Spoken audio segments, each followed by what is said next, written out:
Hello, everyone. Hey! Sorry about that little glitch. I was like, wait, why isn't it showing anybody? But you know, OBS is being OBS. Hey, welcome, Jeff. Hello, everyone. Hello. Hello, everybody. Oh, look, Bastet. Oh, I love it. I haven't even posted. Hey, Ryan America, welcome. All right. Everyone. Welcome to Jurassic Park. Audio should be good. Now, let me give my little spiel. Oh, hit record here. All right. Spiel. Y'all already know what y'all are seeing. Oh, y'all look great. Thank you. Hey, welcome, Iridian. Y'all already know what's about to happen, right? Hello, everybody. Welcome to Geek Talk, the talk show where we talk about everything geek. I'm your host, Anthony, and today we are blessed with someone I very much look up to. Would you like to introduce yourself? Hey there, everybody. My name is John Michel.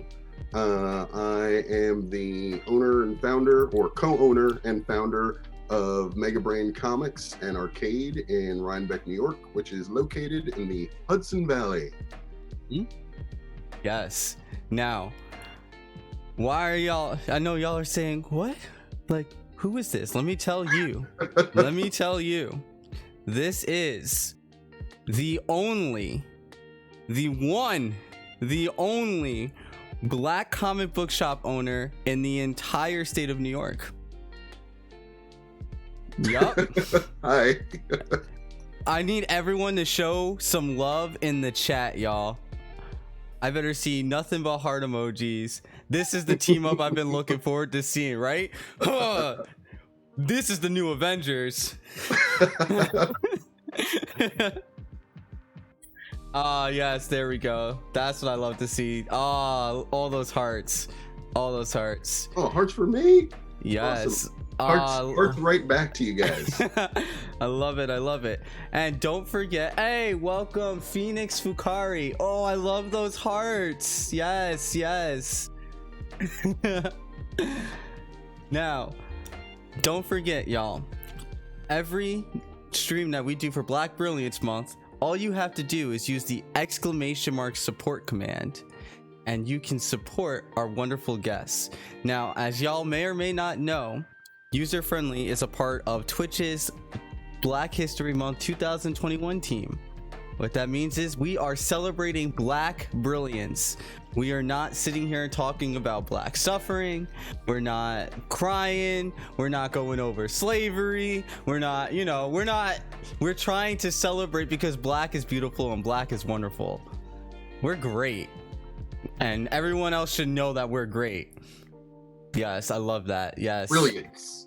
Look at that. Yes. And what's amazing is that Jean here, megabraincomics.com, y'all can pick out comics and support Jean at the same time.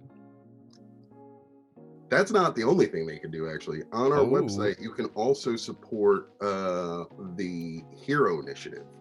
Every time you buy a comic book, it gives you the opportunity to, you can donate whatever you want, whether it's like $1 or $100 or something, to the organization, the Hero Initiative, which what a lot of people don't know is that comic book creators they're essentially all freelancers. Like, they don't have job security, they don't have medical benefits or anything like that. So when and if something unfortunate happens to them, they usually end up having to pay that out of pocket.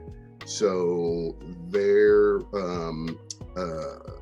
it was Denny O'Neil. I want to say Stan Lee was involved a little bit. I'm totally spacing on all the other like legendary comic book creators that like kind of started the organization. But if you're a comic book artist who ends up in the hospital and you can't pay your bills, the Hero Initiative will a lot of times reach out to you, or you could reach out to them and they'll assist you with that. So oh my goodness, we always have that on our website so that you can like kind of donate to them and just like support a really amazing organization. See how easy that is? All you have to do is use the exclamation mark support command. You get to buy a comic and you get to support other comic book creators. Like, come on. That's so easy. Now, let's get started. So, do you want to tell us a little bit more about what you do? I mean, aside from just, peddling comic books. So I opened my shop about 3 years ago. It was my wife and I had decided to do it. It was her brilliant idea because my wife is brilliant. And I told you at one point, I wanted to open the comic book store that I wished I had as a kid. So when I was younger, we had 2 amazing comic shops in my town, and my friends and I would go in there, and one of them was owned by an older gentleman. We'd go in, buy our comics, and he would glower at us, and like he was grumpy as hell. And as I said, I'm pretty sure he hated children. So there was that one, and then there was our other shop, which was a lot larger and fancier, and it was like family owned, but the people behind the counter were like the teenage sons and their friends, and those dudes were like kind of the, I guess, like the first generation almost of gatekeepers, because younger kids, we'd go in there and we'd be like, hey, we want to buy this, stack of comics. And the next thing you know, they're telling us that like everything we picked out was totally lame. We should put it back and like buy the stuff that they're reading. And so it'd be like, okay. And like just go home in shame with a pile of things that we really didn't want. So when it came time to open my shop, I, right from the get-go, essentially said to myself, anybody that walks in the shop, they're gonna get engagement. Not gonna ignore them. Hey, how's it going? What can I do to help you? If you have any questions, just let me know. Feel free to browse, touch whatever you want, read whatever you want, try it out. And kids, anytime a kid walked into the shop, or still walks into the shop, we treat them like people, not like the weird child monsters that they are, that so many other shops do. So overall, what I do is I own and work at a very inclusive and welcoming comic book store. See, that means a lot to me. Because like I mean, I was even telling you before, like for a very large portion of my life, like I was very much not being true to who I was. I very much had this internalized anti-blackness and internalized like anti-nerdiness, and I was like, oh well, that's not cool, right? And it's because like I would try to get into stuff, and then people would be like, well, you're not really a fan of that. See, you didn't know that in Captain America issue number 376 that he said that Nazis suck. So you missed out, and now you can't be Captain America fan. And it's I know that guy. I know that person very well.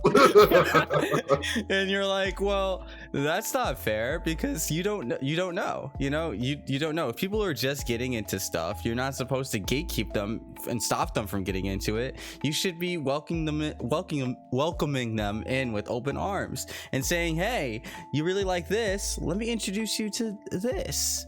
Especially from a logical standpoint, if there's less people into all this stuff, which is totally awesome, and then there's less people, and then there's less people, they stop making the awesome stuff.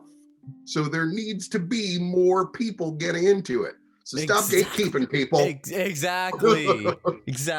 Jeff, real talk, Jean has made such a welcoming space. Easily my favorite comic shop, bar none. I love you, Jeff. Thanks. Iridian, I don't know why, but this just hit me hard emotionally. Just met you, but perfect for Valentine's. Love you already. Oh, Love this. I love all this love. Keep this love going. Ashton Jedi, adjust gashes. Actually, yeah, no. If I had $1 for every single time someone said that to me, oh my goodness. And it's like, well, they're not real nerds. They don't know.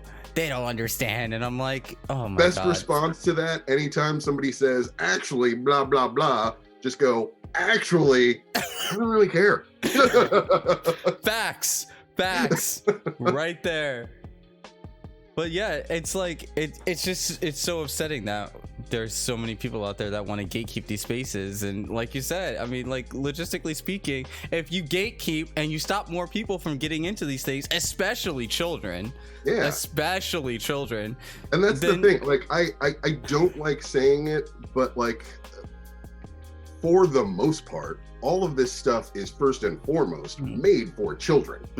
So like, if they stop doing that, then like if they didn't do that, we wouldn't be into this. We all got into this when we were kids. Exactly. So it's mind-boggling. So yeah, there's our shop, Mega Brain Comics, and thankfully, like, not all comic book stores are like this. Like, so I have a lot of friends that own shops, like, kind of throughout the country and actually throughout other countries. And there's a large contingent of us that are trying to kind of smash that stereotype, that, like, you know, Simpsons comic book guy, you know, Big Bang Theory stereotype. And if you just kind of poke around, you'll find shops that, like, are run and owned by your people, our people, you know? Yeah. There's I remember I went to a store in Philly. Amalgam? Yes. Yeah, man. Yeah. Went to Amalgam Comics, and it was phenomenal. And I love how they have things set up where it's like you walk in and they have their little cafe. They have a little cafe. And then they have the comic books, and then they're organized by not like genre, but they're organized by like written by black folk, LGBTQ plus stories. And I'm like, yes. I have to admit, Amalgam is a shop I haven't been to physically. I've just so I'm friends with her online on Facebook. We've never actually met. But I've been a big fan of hers ever since she opened the shop, and that's how we end up separating our comics on our website. So we have, you know, just like your standard back issues and graphic novels and things like that, and then we also have an LGBTQ section, and then we have a big kids LGBTQ section, and then we've got the BIPOC section, and then we've got the big kids BIPOC section, and we like try to separate everything out so that if you have some younger readers, you don't have to accidentally put something in their hands that you might not want to have to explain to them. But, you know, you can also find comics that you identify with depending on who you are, or just comics about other people that you don't necessarily know about that you want to learn more about. That it means so much to me, you know, just being able to walk in and then I'm like, because my experience with comic book stores is normally getting stared down, and then I'm looking at issues number 4,321, and I'm like, I don't know. But like walking into Amalgam and then seeing that and feeling like, oh, I can just, and then I look and I'm like, oh wow. And then what I love is they have the volume number ones. They have the volume number ones there. So I go into the store, and I've only been in the store once, but you go into the store and it's like, oh cool, I really want to read up more on this one BIPOC comic, and then the graphic novel they have volume number 1, and I'm like, bless, then I can get into it. I will say that is one of the biggest challenges of owning a comic book shop, is keeping keeping volume number 1 or issue 1, because a lot of times people, they come in and they're like, I've never read this thing and I want to start at the beginning, because you know, like anything, especially with binge culture, like you want to binge a TV show, you're going to start with episode 1. So volume 1 is always gone. So you're constantly like catching up, and it's like, oh my god, we got to get 4 more copies of that. and then there's 68 copies of volume 2, 3. Yeah. Phoenix would just like to say thank you for being a public-facing, proud Black he, they. Gives me hope that I can do my thing. I greatly appreciate that. Thanks. I greatly appreciate that. I personally would love it. Like, one thing that I hope having my shop does is like maybe inspire other people of color and other like LGBTQ youth who want to be entrepreneurs to like open a comic book store in your town. I think every single town should have a comic book store. Every town has like 6 gas stations. Yep. Like 3 supermarkets, countless clothing stores. I don't know how many convenience stores and everything like that. Usually like 1 or 2 bookstores, and a comic book store is we're just bookstores, just different types of books. So there's no reason why there can't be a comic book store in every town. And, I agree.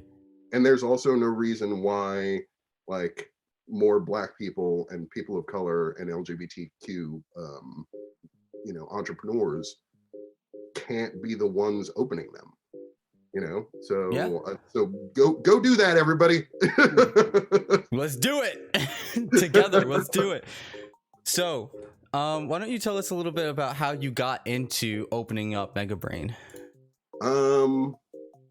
So I mean, comic books have always been a part of my life. I've like from the moment my sisters gave me my first comic book, I was hooked, and I've been reading on like regularly and like semi-regularly on and off forever. And at one point I wanted to be a comic book artist, and it was all I wanted to do until I learned how hard it is. It is one of the hardest jobs out there. And I also got to the point where I realized I don't think I'm a good enough artist to do sequential art. And then one day I realized I was a pretty decent writer, and I still wanted to make my own comics. So I wrote a comic book, and my friends and I started a comic book publishing company because we were like, nobody's ever gonna publish our stuff, so let's just do it ourselves. and then that was how Mega Brain Comics started. It was a publishing company. And I put out 2 issues of my comic book, American Dark Age. It was one of the most difficult things I've ever done, because you can just make a comic book on your own. It's way harder. It's the reason why when you look at the credits page, there's like 20 other people on there, because it takes a team of people to put that thing together.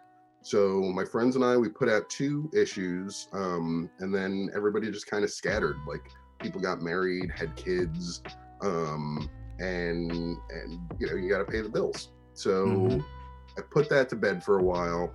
Cut 2 years later, I live here in Rhinebeck, New York. I'd recently just gotten married, and I wasn't happy with my job at all. And then one night when I was like geeking out with a friend of mine here in town, we were reminiscing about our favorite comic book stores. And he used to work at St. Mark's back in the day, like back in the 90s, which is awesome. And then my wife like kind of walks in the room, and you know, she's just passing through, and she's like, "You guys should open a comic book store in Rhinebeck." And I was like, I should open a comic book store in Rhinebeck. And it was 4 months later, after she said those words, we opened the doors. And now it's 3 years later, and we've moved to a bigger location. It's more central. Way more people know about us. I have a new business partner who's awesome, and because of him, we turned our shop into a comic book store and arcade. And yeah, just overall, it's been a hell of a ride. Like, I'm excited to see where it goes next. I'm excited too, because honestly, Jeff has been trying to get me to go for so long, and then I was like, yeah, we're gonna do it, and then COVID. Those are like some of the most familiar stories these days. Like, people that are like, I was gonna do this awesome thing, and like it was gonna be this and that, and then I was gonna breed dragons, Yeah, and then COVID happened. Yeah. Well, Jeff, you gotta get up here soon, dude. Like, stop in and say hi, and yeah, check it out. Absolutely, because I need a fix of graphic novels, because I have been slacking for the past year. Oh yeah. It's I mean, bad. I guess it's I mean, I guess it's tough to keep up with like the amount of volume of books that come out each month also. But when you do come up, make sure you bring Jeff, because we don't see him enough. Yes. You hear that, Jeff? And thank you so much, Jake Cooks Nada, for the follow. We greatly appreciate it. So, how did your friends and family react when you opened up Mega Brain? For the most part, supportive.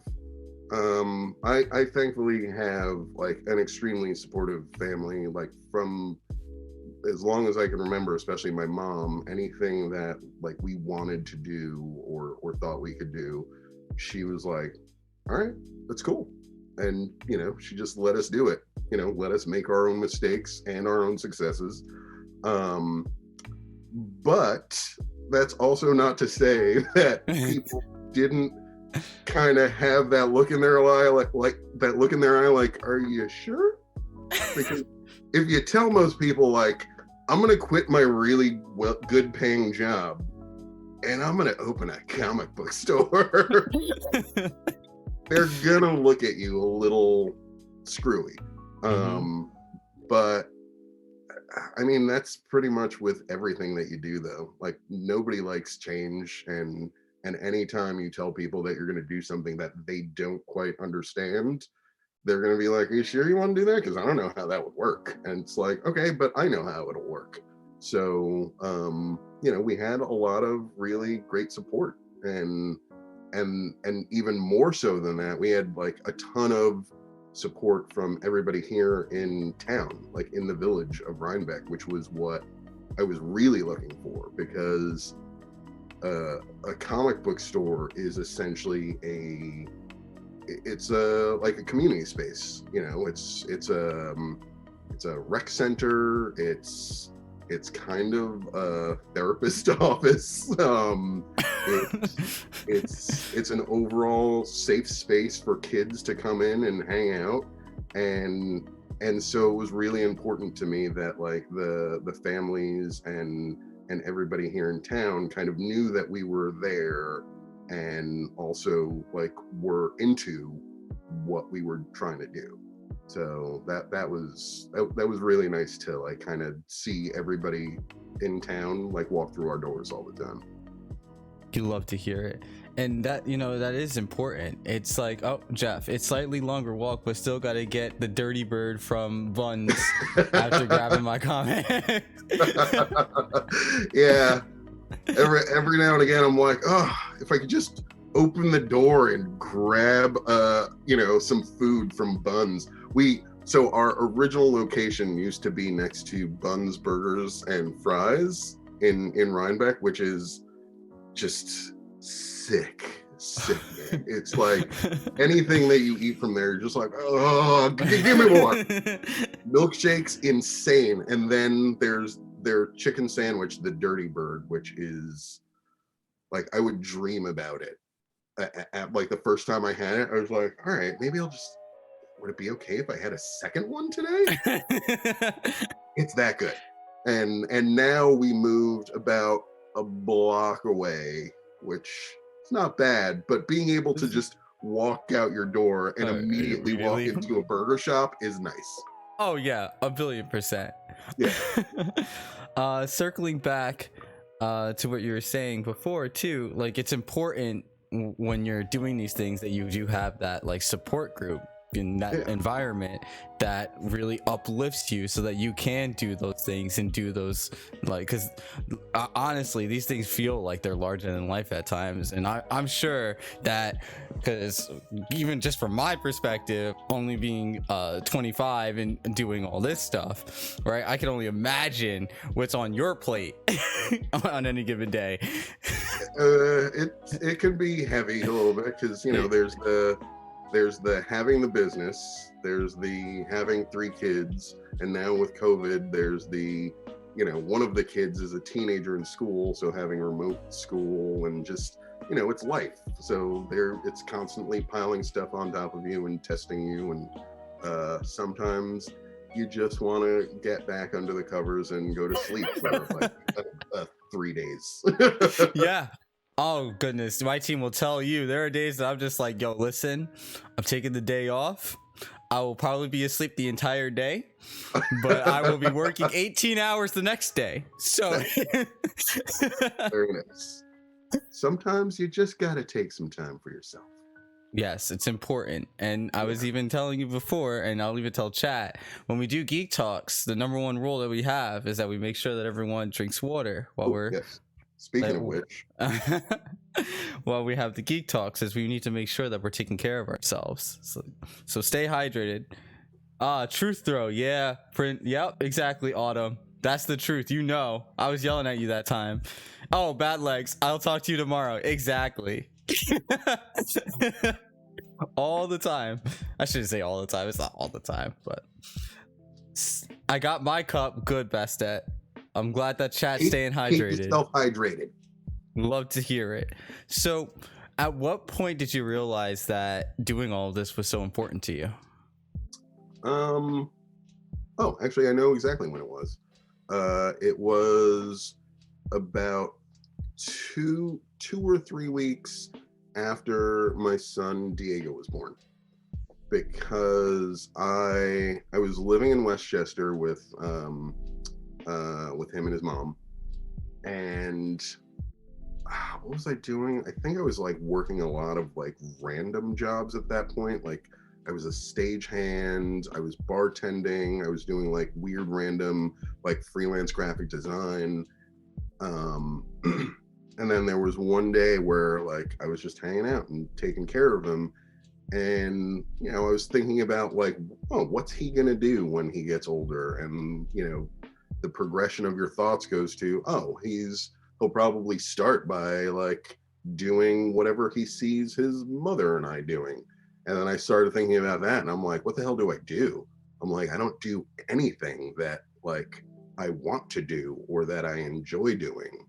So that was when I realized I love, like, I want to do something with comic books. Like comic books is a medium and just a realm altogether that whenever I think about it in any aspect, whether it's like just reading them or like behind the scenes or something like that, like it makes me happy and gets excited. And then one day I found out even selling them, which I like, having a comic book store never dawned on me until Alex actually like said, why don't, like, you should do this thing. And I was like, yes, even that aspect would be awesome. Like it's just something I want to be a part of, because I feel like it's just insanely versatile in what it can do. Like it you know, motivates kids to read when they don't want to like when I was a kid, there were times where I didn't want to read like a chapter novel or just a, you know, a book. But if you gave me anything that was in a comic book form, I would devour it, and like piles of it. And so it gets kids to want to read. And then on top of that, it gets them engaged with like visual art, and in 1,000 different ways. There's so many different ways that you can create comic book art, and then like the marriage between those two things and how they work can be like wildly different and exciting. So it's just something that I've always wanted to do. So I just always tried to figure out different ways for me to be involved in it. So I guess that's a roundabout way of answering that question. No, that was a perfect answer. And that's literally what UzerFriendly has always been about, where a lot of people see our different forms of media, and like comic books or anime or manga or video games and things like that, and they don't take it seriously. They're like, oh, it's just a video game, like, oh, it's just a comic book, like you can't get anything out of that. But no, you can. Like, every form of media has their own way of expressing things that another form can't.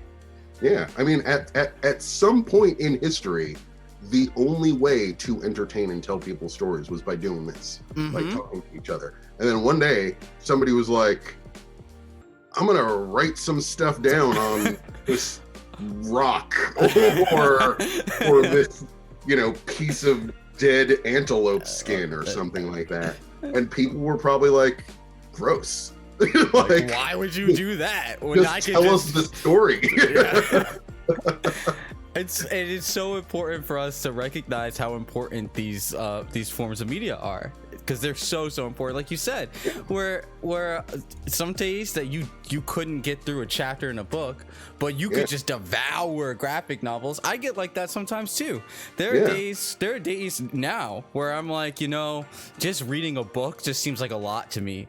But then I'm like, let me actually whip out this graphic novel that I haven't read in a while, and then I'm like 30 minutes later, I'm like, oh, I need another one.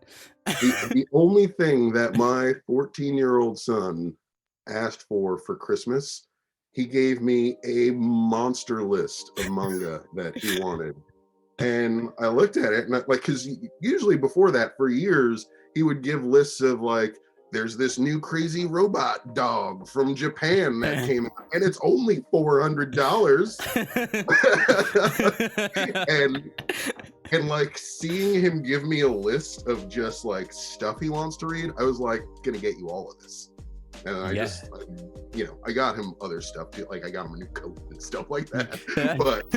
but like I got him all the stuff that he wanted, because it's like, yes, please just read, because there's definitely not enough people in the world that read anymore. I completely agree with that one. Jeff, I absolutely count comics among my finished reading list. Oh, me too. Absolutely. Yeah. I had to get over that little mental like fence, because I was sitting there like, oh, but I'm like, because I was like, I want to read this amount of books in a year, and I was like, oh, but do I count these graphic novels? And I'm like, absolutely, I count these graphic novels are on Goodreads. Yeah, like, absolutely. I'm sitting there like, you know what? I'm absolutely going to be counting what is it? Adventure Zone? Is that what it's called, Jeff? Adventure Zone. Yeah. Adventure Zone. Yeah. The McElroys. Yeah. I'm like, absolutely, I'm going to be counting Adventure Zone and strong female protagonists in my reading for this month. Absolutely. Oh, have you read? Okay, one of our favorite comics at the shop. Have you read Murder Falcon? I have not. It is amazing. It's like if you took Tenacious D and combined it somehow with Pacific Rim, but also put like this really touching and heartwarming like human story at like the center of it. It is amazing. Like, it's so good. Like, and you must read Murder Falcon. Oh, absolutely. You know what I'm gonna do? I'm gonna use the ! support command and go to megabraincomics.com and purchase Murder Falcon as soon as this interview is over, and then also make sure I check that box so that I give to the Heroes Initiative. Thank you. Yeah. And I'm sure that all of our wonderful friends in chat will be doing the same, right? And that with that ! support command. You love to see it. We've got comics for literally everybody. I always say that there is a comic book out there for everyone. Oh, I agree. Parents walk in with their kids sometimes. We used to have a lounge in the shop, because I also very much remember wanting to go into stores when I was a kid, and my mother, like single mom of 4 children, just being like, I don't want to go into, Child World or Toys R Us or KB Toys or the comic book store or anything. And thinking about, okay, what can I do for like moms and dads? And we had a little lounge, like right when you walk into our store, we essentially had a living room set up with like a coffee table and a couch and comfy chairs. And parents would walk in, they'd be like, oh, and then they'd sit down and they'd be like, take your time. And then they'd grab their phone. And it was like, we essentially created like a spot for people that aren't necessarily into comics and stuff to just kind of chill while the people that they're with to get into it. And then while they were there, I would talk to them about comics and be like, why don't you like comics? Have you ever read one? And then I'd talk to them about what they were like. And then I'd grab something and I'd be like, well, while you're sitting there, you should look at this. And then they'd look at it and be like, oh my God, this is really good. And next thing you know, you got a new comic book reader on your hands. Exactly. See, again, it's the environment. It's the environment that you create, and introducing more people. It's good for everybody involved. Everybody involved. You get to make a sale with the comic book. Someone gets into comic books, and then maybe that even makes them a little bit more open to more medium. Yeah. I mean, a lot of people don't realize that, like, Black History Month, Ta-Nehisi Coates, one of our like just brilliant modern day writers, that there's a lot of moms and dads out there who are like, oh my God, I love his book so much. And it's like, do you also know that he writes the Black Panther comic book? And actually right now, do you also know he writes the Captain America comic book? Like, there are like what you would call legit people like that are a part of the comic book world. Like, it's not just for kids. It is for anybody and everybody. You can find whatever you need in comics. I remember I seen that on Twitter when they had announced that Ta-Nehisi Coates was going to be the person writing Black Panther. My jaw was on the floor. I was like, well, you took my money, I guess. Easy enough. My wallet already in the middle of reading the tweet, my wallet's in my hand with my credit card just coming out of it already. And it's actually kind of like the conversation with having free options for MMOs, having more people interested, even if they aren't spending. It's more people that engage and build hype, and everyone benefits. Exactly. That's why we don't gatekeep. That's even if mom or dad is like, oh, this is actually kind of cool, but doesn't buy it, they at least now understand why their child loves these things. And like, maybe will now be like, oh, do you want to go to the comic book store, instead of like kind of rolling their eyes when the kid is like, can we go to the comic book store? Like, just helping people to understand what all this is, I think is always a good thing. I completely agree. And what helps me too is that there are people even in our !Discord server that haven't really gotten into a lot of these things, where they might be 25, 30, 40 years old, and they never really understood or got into things like comic books and video games. And then we're like, hey, have you ever read this? Or the newest thing that we've been talking about a lot recently is like tabletop RPGs, which is like which has always had a large barrier to entry, and that barrier has been decreasing more and more. Hey man, the government tried to discourage people from playing Dungeons and Dragons when it came out, like because of Satan or something like that. Like, goodness. Yeah, we just roll our eyes. It's just, but like, you know, there's always been these larger barriers to entry, and I'm so glad that we as communities have been coming. We're the superheroes. We're coming in and we're bashing those walls down, and we're like, oh, you want to get into D&D? Boom, here's Critical Role. Oh, you want to get into comic books? Boom, here's the new Black Panther comic. You know, like this, that's what's important. Oh, Bastet, what about me? Government trying to ban me? It's too late. So, yeah. Oh, go on. I'm sorry. I was just going to talk more about, like, you know, the D&D in the 70s. Oh no, absolutely. Go on.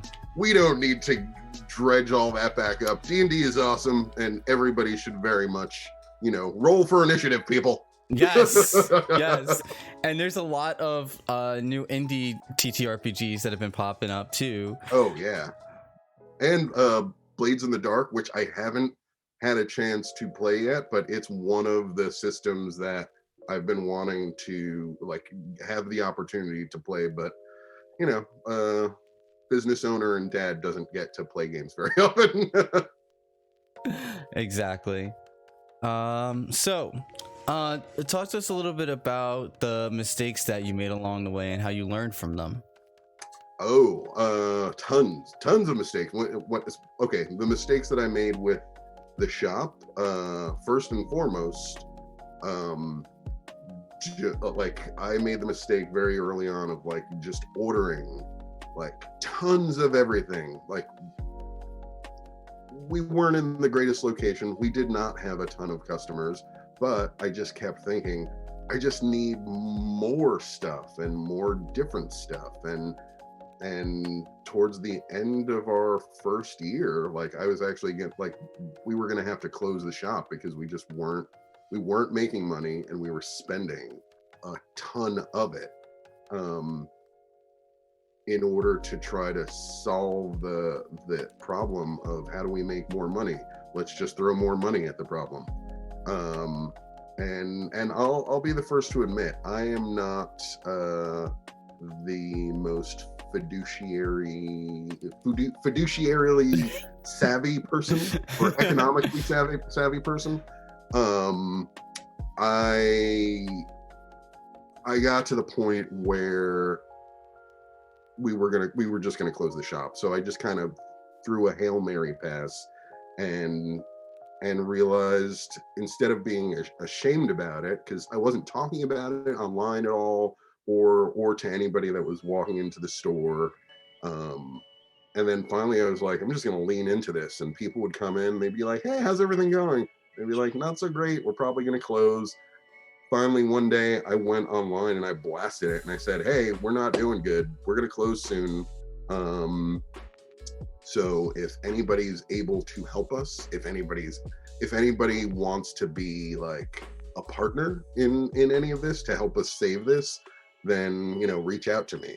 And a bunch of people actually did. We got to the point where we had 3 folks who kind of reached out, like, very seriously about wanting to do it, and they were three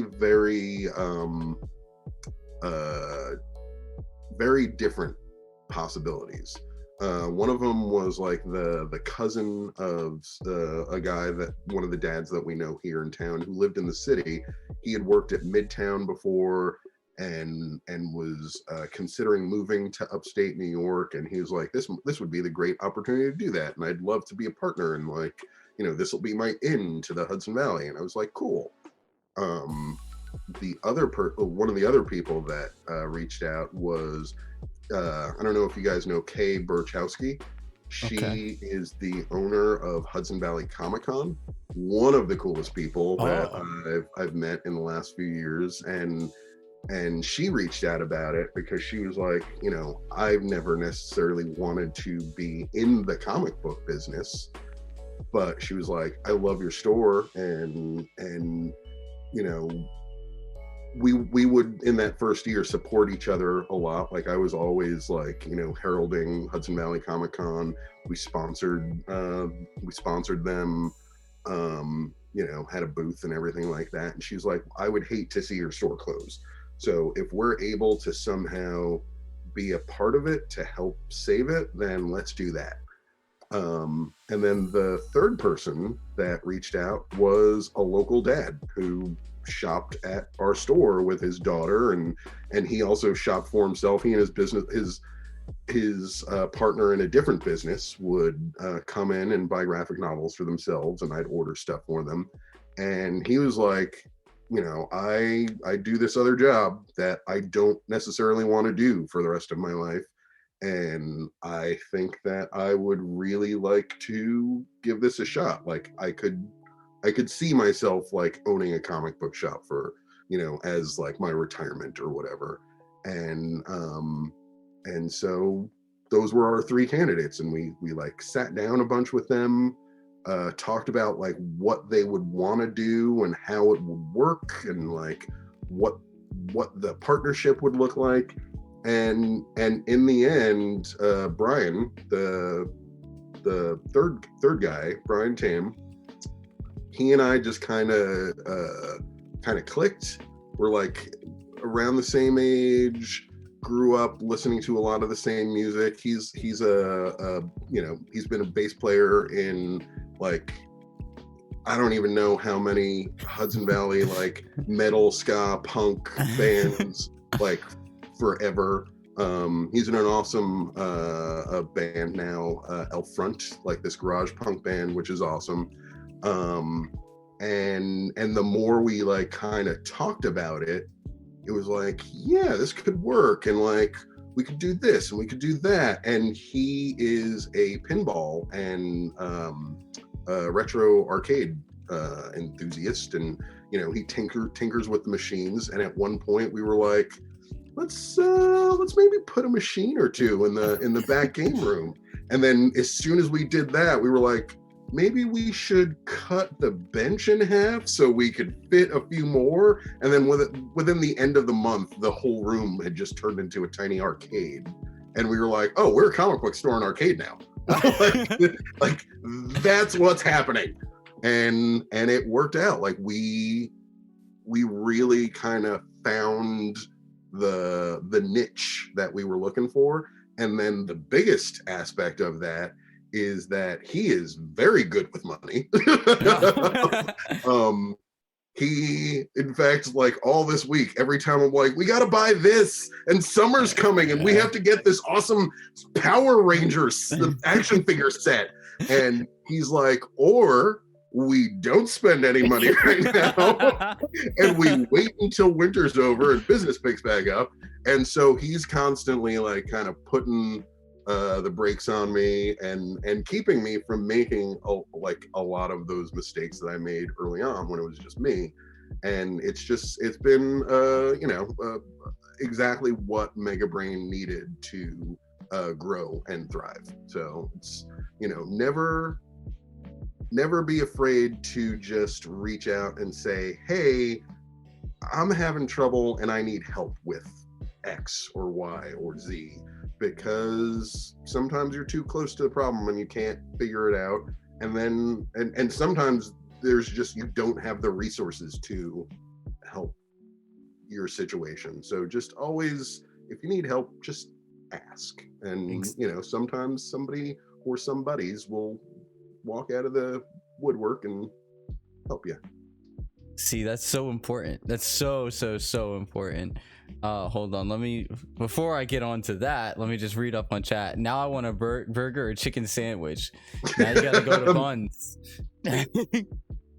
You gotta go all the way to New York and go get some buns. And then Beth said, donate here and get yourself or your yeah, absolutely, you should go. It is Valentine's Day, so the perfect Valentine's Day gift is, oh, you know what, on the website too, right on the front page, there's a little Valentine's Day section. Yeah, we Kelsey, who is, so we have two, Brian and I have two amazing staff members, Kelsey and Nick. And this week Kelsey and I put together a nice little curated list of Valentine's Day themed comic books, some for younger people, some for older people, But yeah, it's right on the front of our website. A lot of really good stuff having to do with love and romance and passion and lust.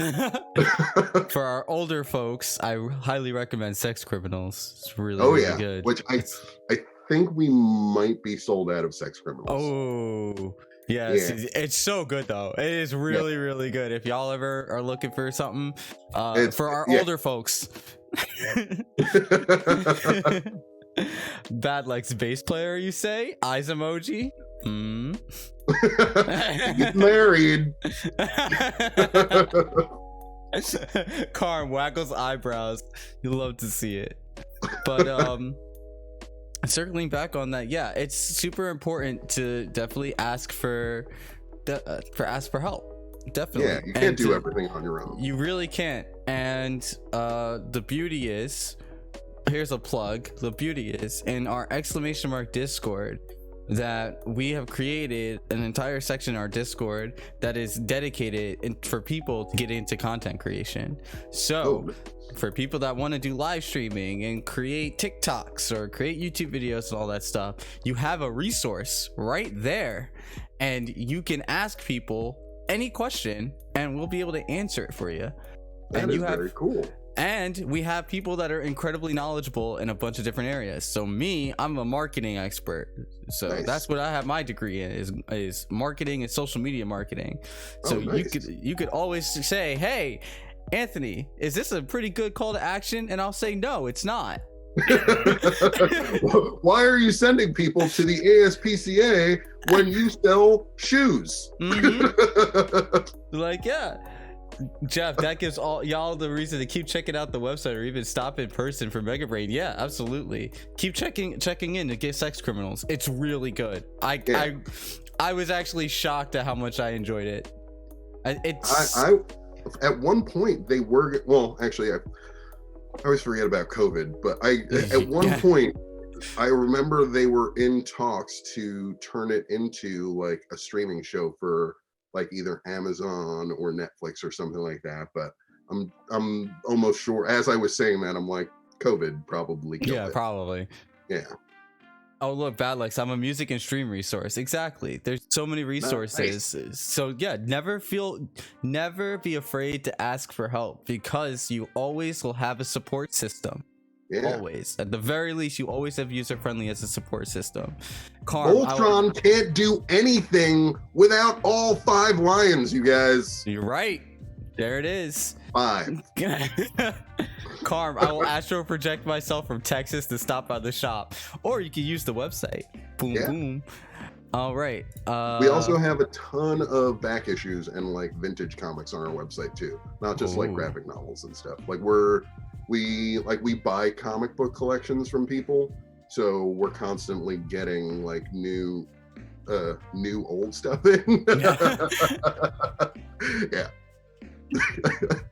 So circling back a little bit before, you were talking about how you were really happy that when you opened up the shop that you had all these people from Rhinebeck like stopping in. They were all really excited to have this comic book store.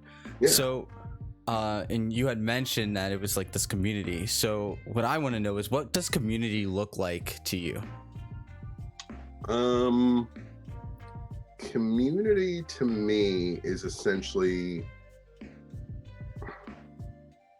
community is essentially, it's the family you choose. You know what I mean? Mm-hmm. We're all saddled with our family. Like, we don't have a choice in who our parents are, or our siblings, our cousins, or anything like that. Hopefully they're awesome people. My family is awesome.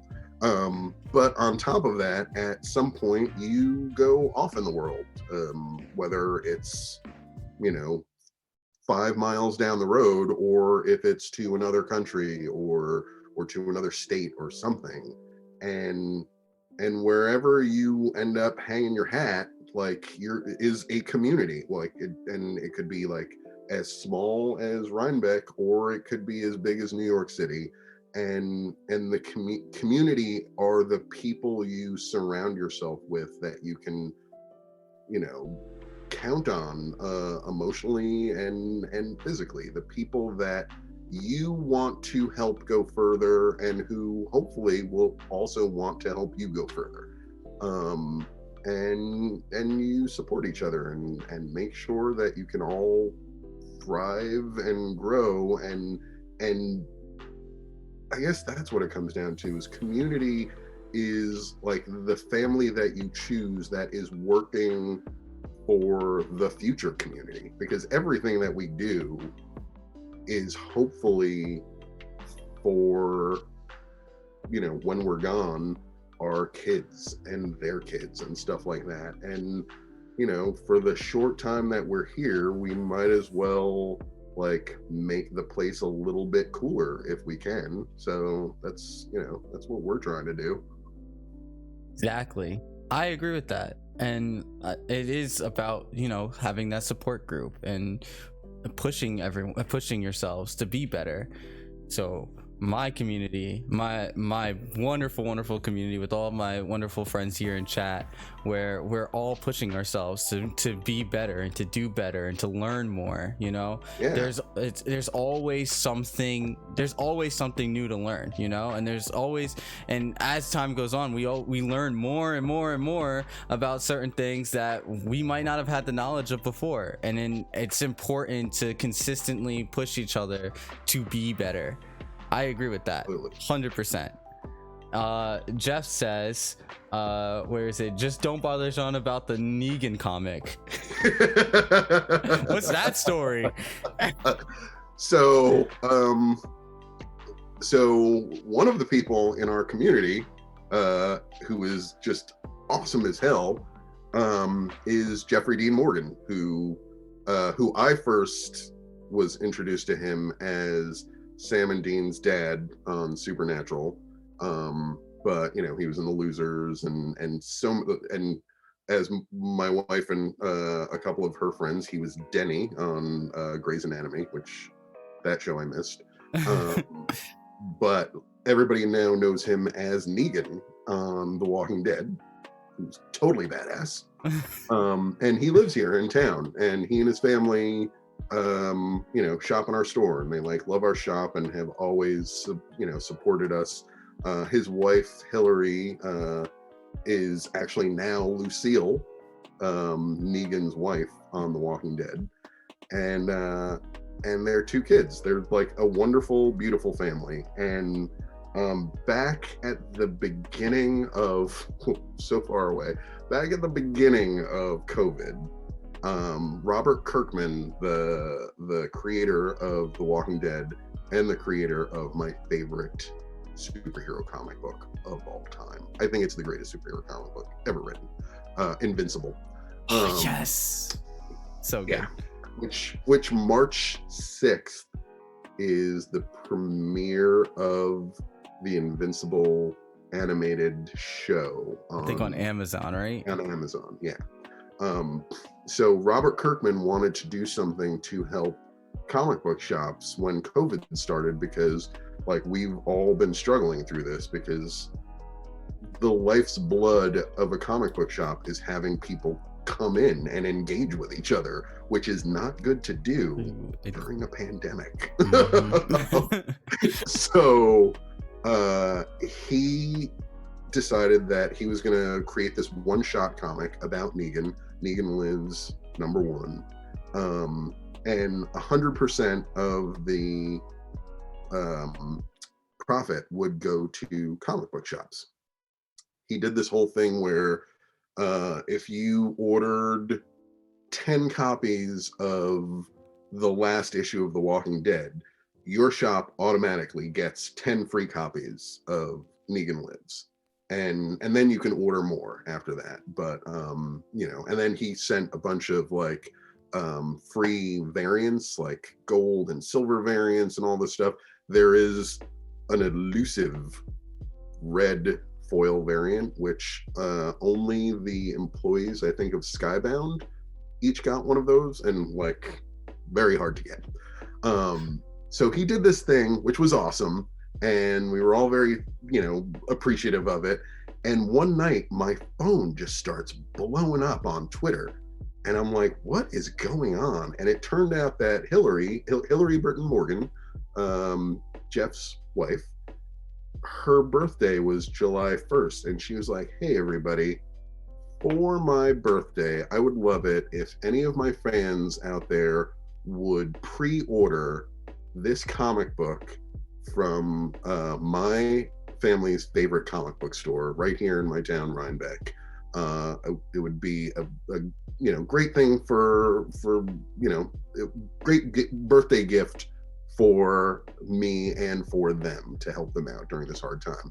And I was like, holy crap. And this is like this is at like 11 p.m. or 11:30 or something like that. And I'm like, oh my God, I haven't even set up the pre-orders on our website yet or anything like that. And we're getting emails from people like, how do I pre-order this from you? So I like opened my laptop up. I'm like, I set it up like immediately, and just people started buying it. And then the next day, Jeff gets on there and he's like, yeah, this is awesome. And you know what? We'll do something crazy. Like the first 100 people that pre-order this will get their copy signed by me. And I was like, whoa. And then it like blow up is not even the word. It was just like bling, bling, bling. My phone just kept going crazy. And then eventually he was like, I can't just do 100. He's like, any of my fans that want, a signed copy, he's like, we'll set it up so that you can just get a regular copy if you want, like cover price or whatever. And then he's like, we'll set it up for anybody that wants an autograph can go on there and order, a signed copy of Negan Lives. And we were like, that is awesome, dude. Thank you so much. In 2 days, we sold like a couple thousand. Oh my gosh. Yeah. Like the two of them like literally saved our store at the beginning of COVID, and like I can never repay them enough. But they're also working actors, so like and working on film and television is a very involved thing. So he has had to go to Atlanta to film The Walking Dead. Now they both have had to go down there. I think they ended up like renting a house, and their whole family is like living down there while they're filming movies, they're filming TV and all this stuff. So he hasn't had a chance to finish signing all of them. So every day we get emails of like, hey, is he back yet?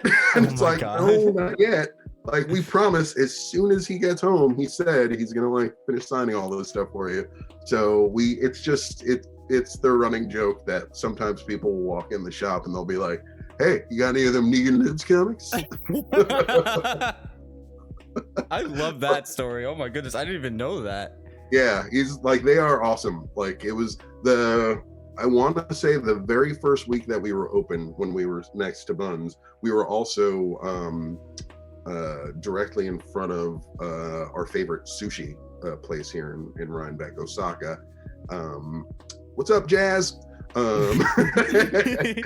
And Jeff and Hillary were taking their son. Well, at that time, they only had their son Gus, and they were going to get sushi, or sushi, as Gus pronounced it.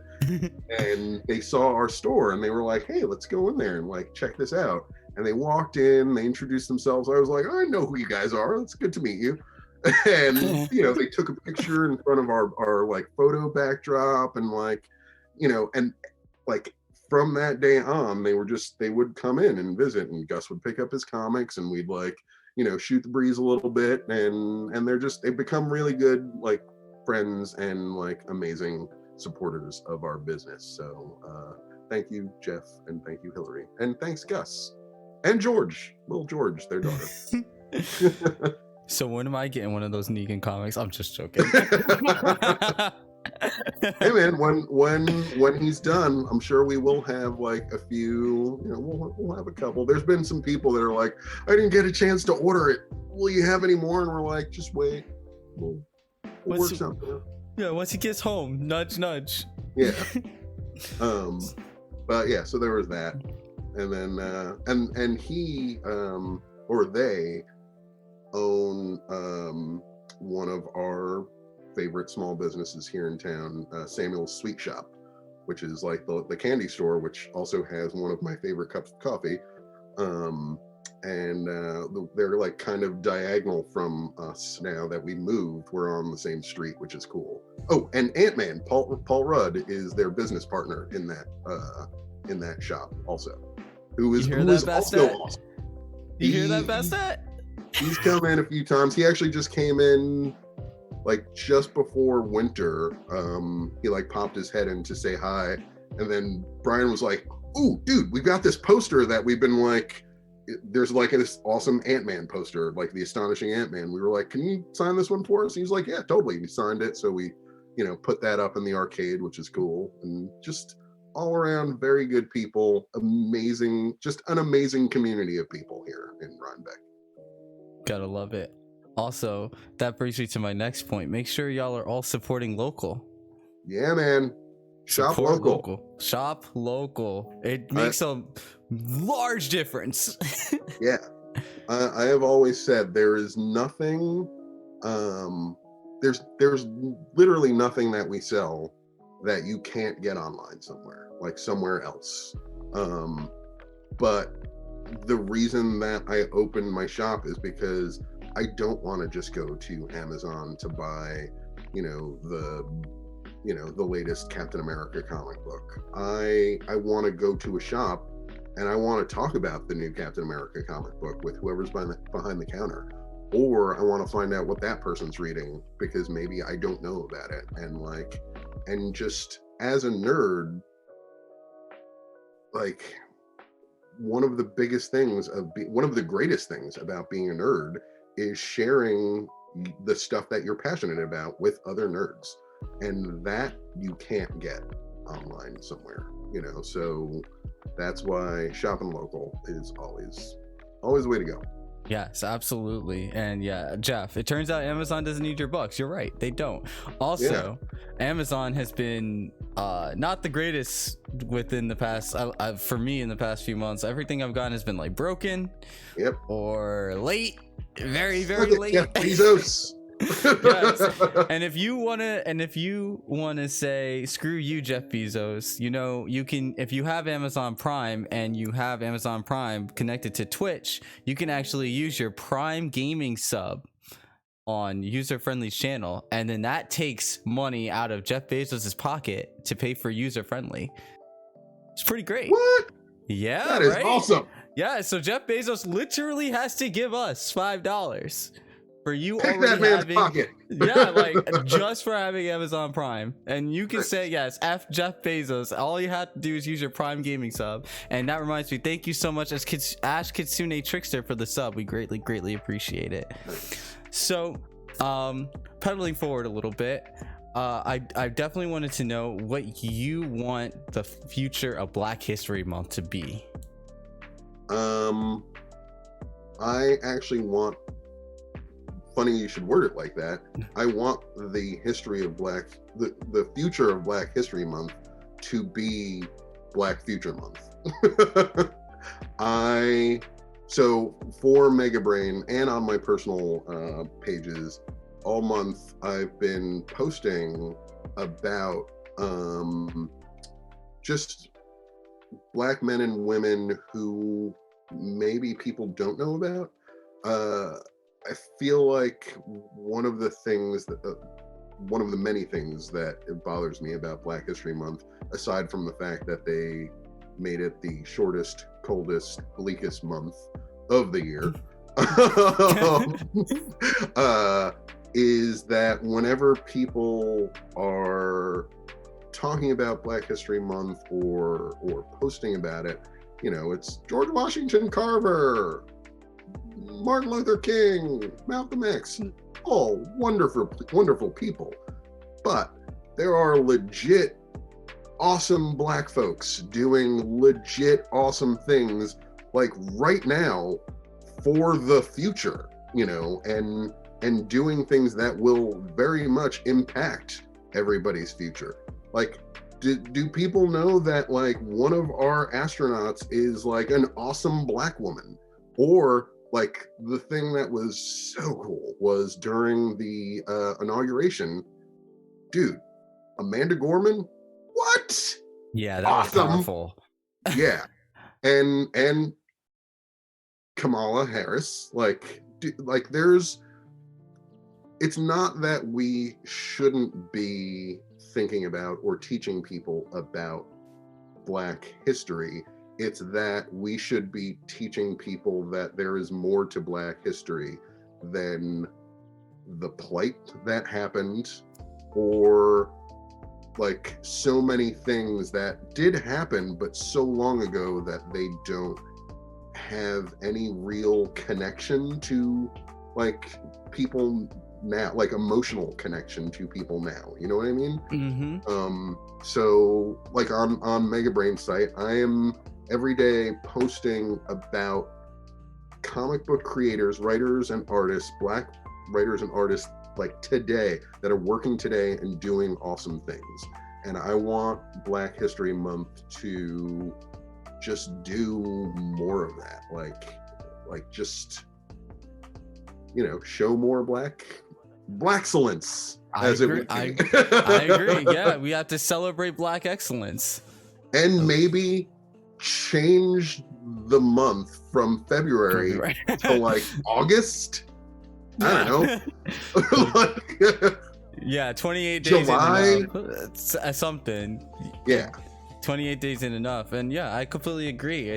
We need to do more to celebrate Black brilliance and yeah, Black future. There's so many of us out there that are doing such great things. Yeah. And then especially on top of that though, I also like as like a Black business owner and somebody that is promoting all this stuff, I also like to take the opportunity to like use the fact that there is focus like kind of put on us, use that to also talk about, you know, the awesome other BIPOC people that are doing excellent things, and just overall like the other marginalized communities who I don't think there's enough not cooperation, but like we should all be using our platforms to amplify uplift each other. Yep. Yeah. Intersectionalism. Like, yeah, exactly. Intersectionalism. Like we should be also like heralding the awesome people in the Asian community that have done so much for the United States and just the world in general. We should be talking about all the amazing LGBTQ people who have done amazing things in politics, in art, in every science, in everything, and everybody, like all the people who kind of get the short end of the stick. We should all be like kind of, you know, helping each other to like kind of push everybody else's stories. Completely agree. Yeah. 100%. And Jeff said, so many people doing great things. Just look at the 2 people on stream. Little heart, Jeff. That's that 100 emoji. Love it. And thank you so much, HFabX, for the follow. Greatly appreciate it. And no, I completely agree with that, where we should all be using our platforms and the attention that we're getting to uplift all the other marginalized groups, because it ain't easy being us. it ain't easy. And when, you know, whether you're in the LGBTQ plus community, or you're Black, or you're Asian, or you're in any of the Latinx communities, it ain't easy. We're all marginalized, and if we all help each other, you know, we can uplift each other together. That's our community. I mean, like the community is the human community, and like once you start breaking people up into different groups, that's when the bad things happen. So yeah. So, what advice would you give to your past self? Oh, party a little bit less. Are we talking like younger self? Yep. Party a little bit less. Maybe spend a little bit more time working on the things that you love. I feel like I'm very happy with my life and I have no regrets at all. I feel like I could have maybe gotten to where I am a little bit sooner if I had been a little bit less apathetic towards the world and life and everything like that. But then again, if I didn't do all the things that I did, then who knows what I'd be doing right now, you know? So, you know what? Change that. My advice to my younger self is, dude, you're totally awesome. Keep doing what you're doing. Love that. What advice would you give to our viewers today? My biggest advice that I would give to the viewers is make something. Like, it doesn't have to, like, whether it's like drawing a picture or writing something or building something or anything, just like make stuff every now and again, because I think that is something that isn't quite encouraged enough. Like, I feel like I forgot, I was reading something somewhere where everybody thinks that, like, oh, if I want to paint a picture, then like I have to be an artist or something like that. No, just make something, like create something, you know. Aside from babies, like, you can make babies, but that's a whole other thing, and it comes That's with a lifetime of stuff. creating. Yeah. I'm talking about just make something personal, just for yourself, something that you can put on your table, or something that you could give somebody, or something you could put on your wall, or just something that every now and again you could look at and be like, that was pretty awesome, I made that, and you know what, I'm gonna make something else. I love that. During the beginning of the pandemic, like, first let me say, thank you so much, Scar350, for the follow. We greatly appreciate it. But during the beginning of the pandemic, my biggest issue was, like, I was working from home, working overtime nonstop, and I'm like, oh my goodness. And I was like, I need to do something that's not just like work, just nonstop work. And I started watching more YouTube videos on, like, on taking retro game consoles and, like, cleaning them up and making them work again. And I'm like, you know what? I have no knowledge on how to do any of this, but I'm gonna do it. And I bought myself a screwdriver set. I bought myself a Game Boy and some stuff, and then I cleaned the Game Boy, and I put in a brand new screen, and it just, everything just felt so good. And I turned it on. I still Awesome. I still have it, and I love it. And like, you turned it on and it worked, and it worked. Yup. And it's got a brand new screen in it that's like it's an LCD screen, so just like the ones on your phones, and it's backlit. And I'm sitting there, and I love my Game Boy, and doing that just gave me this different sense of, like, I did that, like, I did it. Yeah. And I'm like, no one else did this. It was just me. I just took the stuff, and then I unscrewed the things, and I got a soldering iron. I did the soldering, and I'm like, yeah. And I'm like, wow, that is awesome. I did that. And again, like, it's like you said, you know, just create something, because that feeling of making something is, I can't even describe it. It's just like, wow, I did that. That feels great. I feel like it's a form of self-care and self-healing that people don't necessarily ever think about, you know. because especially now today, like I hate talking about it, but like with the internet and with the state of affairs in this country and the world in general, people use so much of their energy to kind of tear things down, whether it's like, I'm gonna tear this thing down with my words, or like, there's just a lot of not to get too hippy dippy, but there's like a lot of negative vibes out there, man.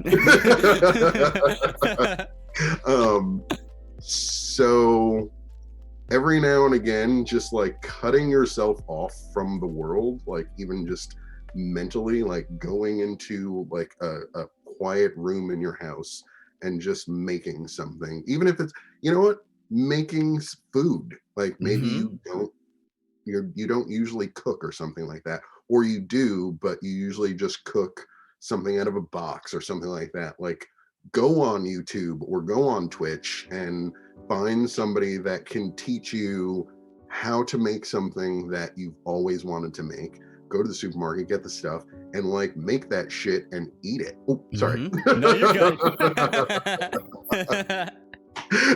I've been trying not to curse this whole time. But yeah, like just make something, and it doesn't have to be all the time. You don't have to do it every week, but every now and again, when you just feel like you have to get the hell away from the internet and like people and like the din, like isolate yourself somewhere and make something. I agree. That's that. Make that PG and eat it. I love that callback. And then Jeff's like, oh, you got to make a Mega Brain Game Boy. Well, maybe we'll see. Oh, we'll see. But yeah, like you said, cooking is a really good example. It's something I didn't even think about. Like, cooking is making something, and just create anything. Just drawing, writing. Just like you said, taking yourself out of that space, out of like social media for a minute, or just out of the world for a minute, and just making something. Like, when I was making those Game Boys, it took me, the first time I did it took me a few hours, and in that few hours, that was the only thing I was focused on, was like, oh, I need to make sure this wire goes here, and then I have to drill this hole here, the whole time, and nothing else is on my mind, and I'm like, wow. And then at the end of it, you're like, I did that. I did it. Thank you so much, YNW Melly 45, for the follow. We greatly appreciate it. So I want to say thank you so much for coming on the show today. Thank you so much for having me here, Anthony. It's been a pleasure meeting you. Thank you, Jeff, for introducing us. Yes, shout out to Jeff. But it's definitely our pleasure, because again, we want to celebrate Black brilliance, and we have another person on the show that is the exact definition of Black brilliance. I am celebrating your black brilliance, your black excellence. Black excellence. Gotta love it. So don't forget to use that !support command to go buy Murder Falcon and some other Valentine's Day comics. Or you know what? Not even just Valentine's Day comics. Just browse the whole store. I better see like 5 or 6 or 10 comics in that little cart. And if you're not sure what to get, you can always ask us. You can email us, send us a message through our website. You can go on our Facebook or Instagram or Twitter and just like ask us questions like, I want to read something new. What should I read? And we'll reach out to you and help you out. Yes, gotta love it. So thank you so much. If you're not a part of our community safe space, use that !Discord command to join our Discord, in which we are dedicated to creating a community safe space for people to learn and enjoy geek culture together. We talk about video games, comic books, TV shows, movies, anime. We even have Kat. I love Kat so much because she talks about Megan Thee Stallion and Nicki Minaj on there. So I mean, there's something for everybody. You gotta love it. So thanks again. And we shall see you on Tuesday night at 9 p.m. Eastern for another episode of Geek Talk, where it's going to be just the UZF cast, and we're just going to talk about being black nerds and just celebrate being a black nerd. Nice. It's going to be great. So have a wonderful weekend, guys. I hope you enjoy. Bye. Bye, guys. Thanks for watching.